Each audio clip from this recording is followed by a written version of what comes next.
اچھا تو میرا آپ سے ایک سوال ہے. ایک حدیث آتی ہے صحیح بخاری میں جس میں کہا جاتا ہے کہ اگر شادی ہو رہی ہو ایک ورجن کی تو اگر وہ خاموش رہے تو اس کی خاموشی بھی یس تسلیم کر لی جاتی ہے. پہلی تو بات یہ بھی آڈ ہے. دوسری چیز آگے اس کے یہ بھی منشن کیا گیا کہ اگر کوئی بندہ جو ہے وہ 2 فالس وٹنسز لے کے آئے اور کہے کہ جی میری اس سے شادی ہو گئی ہے، بے شک وہ خاموش تھی لیکن یہ شادی تسلیم کر لی جائے گی اور جج جو ہے وہ اس میں راضی ہو جائے گا. 2 بندے لے آئے اپنی مرضی سے اور چاہ کے شادی کروا لے. اب یہ بڑی عجیب سی حدیث ہے، اس کے بارے میں آپ کیا کہتے ہیں؟ دیکھیں ایک بہت بڑی پرابلم جو ہم اپنے معاشرے میں فیس کرتے ہیں نا وہ یہ ہے، ہمارے یہاں ایک بہت غلط کانسیپٹ پایا جاتا ہے جس کو ٹیکنیکل ٹرمز میں انیکرونزم کہا جاتا ہے.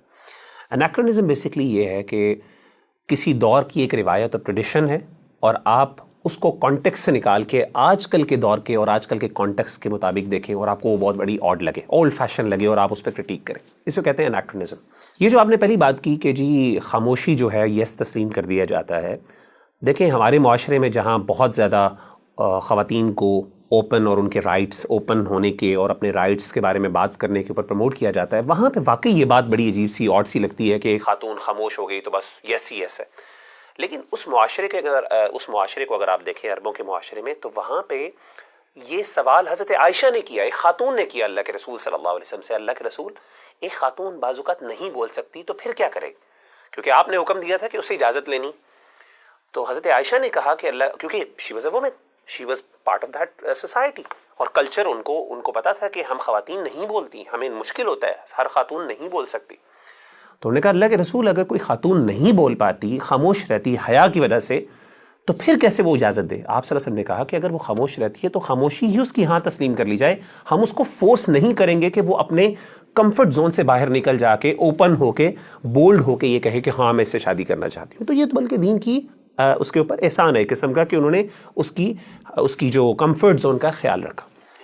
دوسری بات جو آپ نے کی کہ جی یہ جو فالس وٹنس والی، یہ بات آپ کی درست ہے کہ صحیح بخاری کے اندر امام بخاری نے اس چیز کو نقل کیا، لیکن امام بخاری نے کہا، اگر آپ اس کو حدیث کو دیکھیں تو امام بخاری نے یہ حدیث کا پارٹ نہیں بنایا ہے، حدیث کا پارٹ نہیں ہے، بلکہ امام بخاری نے کہا اس حدیث کو منشن کرنے کے بعد، اجازت کے بعد، آپ نے فرمایا کہ کچھ لوگ یہ کہتے ہیں.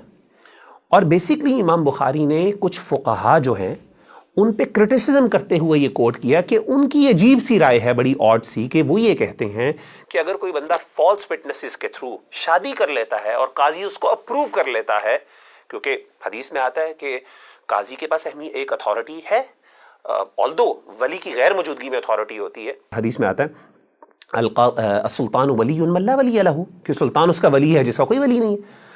تو ایسے موقع پر انہوں نے کہا کہ اتھارٹی اس کے پاس چونکہ ہے، تو اگر سلطان اپروو کر دیتا ہے تو وہ کیا ہوگا، وہ اس کی میرج جو ہے، وہ میرج جو اس کا جو کانٹریکٹ ہے وہ ویلڈ ہوگا.